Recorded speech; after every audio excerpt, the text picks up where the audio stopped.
السلام عليكم، أهلا وسهلا بكم في هذه الحلقة الجديدة. هذه الحلقة عن المقاييس الأوزان والمساحات والمقاييس المهمة التي يتعامل بها الباكستانيون والهنود.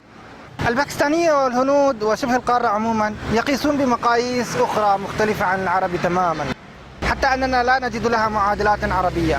يمكن أن نطلق عليها بعض الكلمات العربية التي نستخدمها في مقاييسنا، سواء من حيث مساحة الأراضي أو من حيث الأوزان أو من حيث غير ذلك، لكنها لا تساويها بالدقة، لأن المعايير الباكستانية أو المعايير مأخوذة من البريطانيين. الباكستانيون مثلا حتى في الأعداد، حينما نبدأ من الأعداد 1 2 3 4 نحن نتعامل بالألف.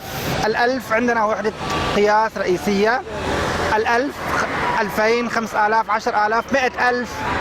بعد 100000 تأتي المليون، بعد المليون يأتي المليار. هذه المقاييس الرئيسية، 1000 مليون مليار. في باكستان وفي الهند وحدات القياس الرئيسية هي الألف، بعد 100 سو، إكسو، دوسو، بعدين تأتي هزار، الألف، بعدين تأتي 100000. 100000 عندهم وحدة قياس خاصة اسمها لاك. لاك تعني 100000. 1 لاك أفراد، 100,000 إنسان. 1 لاك ربية، 100,000 ربية. عندما تسمع كلمة لاك، لام ألف كاف هاء كما ترون، هي 100,000. بعد 100,000 200,000 دولار، 2 لاك. طيب مليون كيف نقولها؟ نقول دسلاك. دسلاك هو المليون، دسلاك، لا نقول مليون. مليون وحدة إنجليزية، هم يعتبرونها إنجليزية، هم يستخدمون الباكستانية دسلاك. هكذا حتى نصل إلى 10 مليون تصبح هي 100 لاك، لا نقول سولاك وإنما نقول كرور. كرور هو 10 مليون، كرور 10 مليون. إذا كما نرى أن وحدات القياس حتى في الأعداد تختلف عن اللغة العربية. عندهم وحدة القياس الرئيسية 1000، بعد 1000 100,000 والتي هي لاك، وبعد 100,000 10 مليون والتي هي كرور، وبعد الكرور تأتي المليار التي هي المليار هو 100 كرور.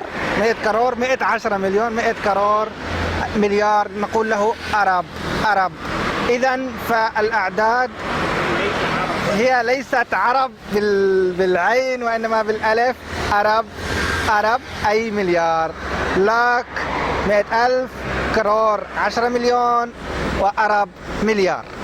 هذه وحدات رئيسية. تأتي بعدها الكرب والتي هي 100 مليار، صح؟ الكرب هي 100 مليار، صحيح.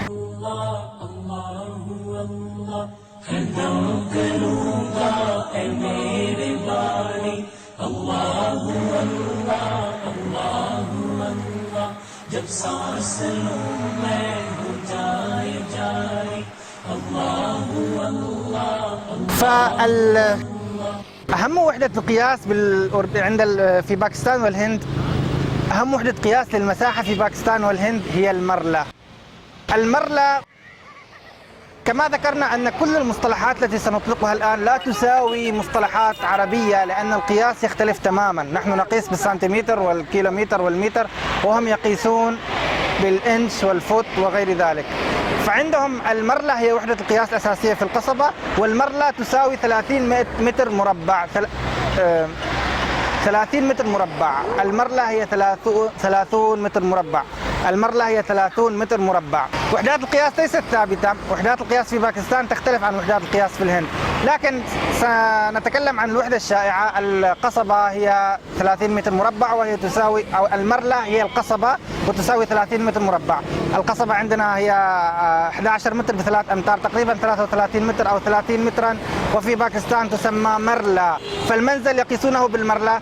إذا أردت أن تستأجر أي منزل سيقولون لك هذا المنزل 5 مرلة. 5 مرلة يعني عرضه 25 قدما وطوله 50 قدما. 25 في 50 يسمونه 25-50.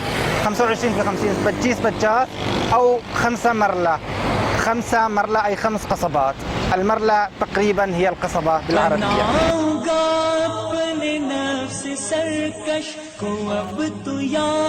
ये उसके कितने वजन है? ये कितने किलो है भाई?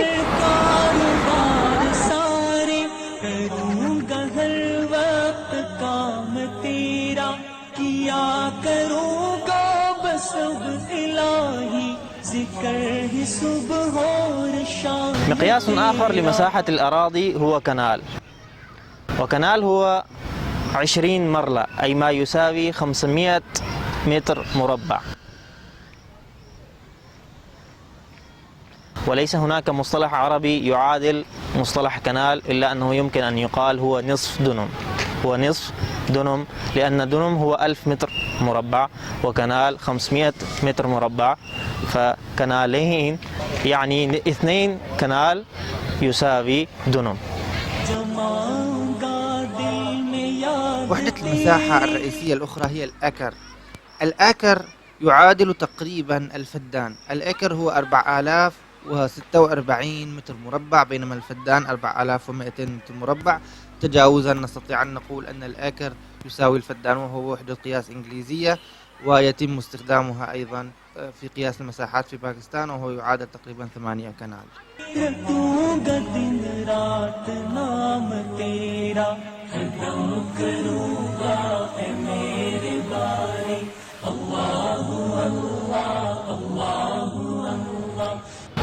نتحدث عن الأوزان، فأول مقياس عندنا هو تولا، وهو 12 غرام تقريبا،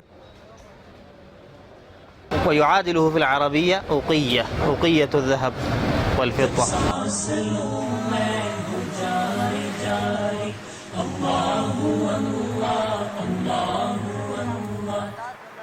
الموز والبرتقال لا يباعان بالوزن مثل بقية الثمار، إنما لهما مقياس خاص وهو درجن بمعنى 12. 1 درجن كيلو يعني 12 موزا. يعني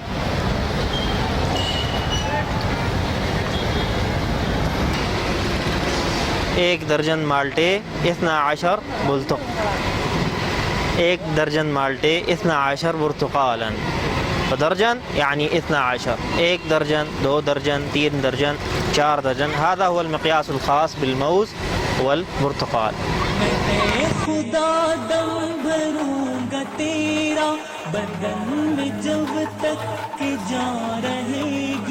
पढ़ूंगा हर वक्त तेरा कलमा, रहन में जब तक जुबान रहेगी, कोई रहेगा न जिक्र लब पर, तेरी ही बस दास्ता रहेगी, न शिकवे दोस्ता रहेगा, أما في الوزن كما قال، وزن الأشياء العادية، وزن الفواكه، وزن الخضار، فالكيلو هي الأداة المستخدمة. لكن أنا قلت أن كل شيء عندهم القياس يختلف عن قياسات العرب. الكيلو في باكستان هو 933 غرام. لماذا؟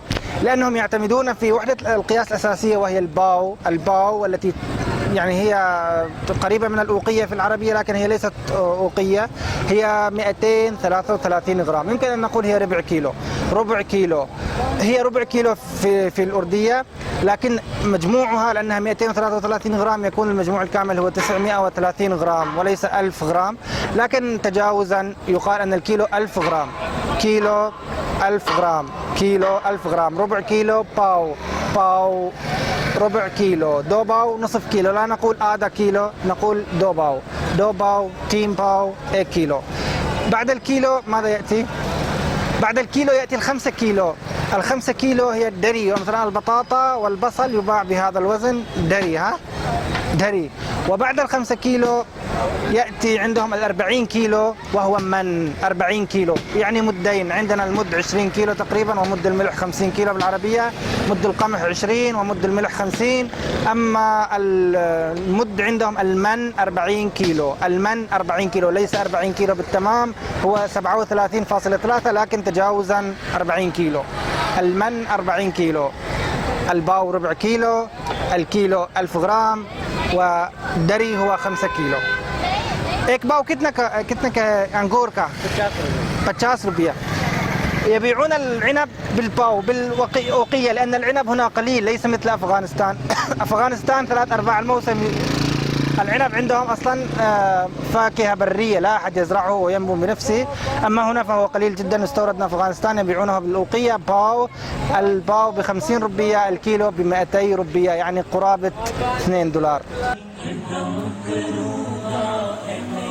ترازو ये तराजू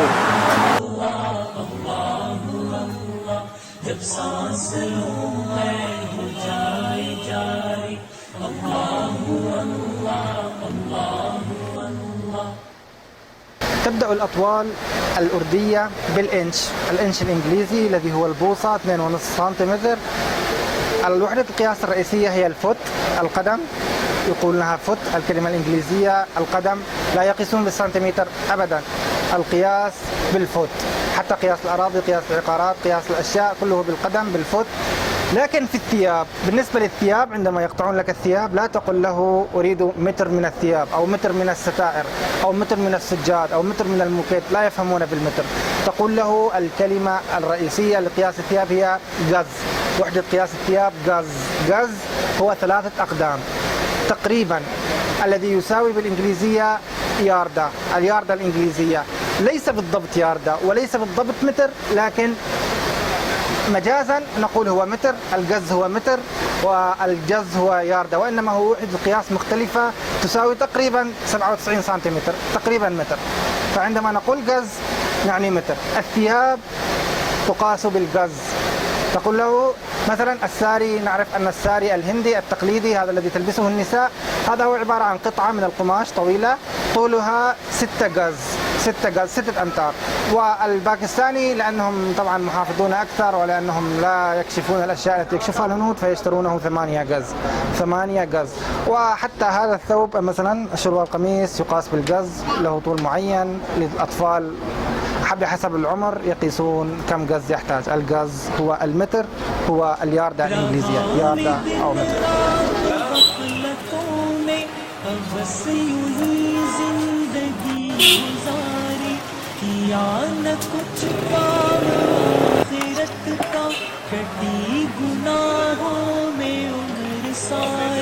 भाईजान ये क्या है? ये जो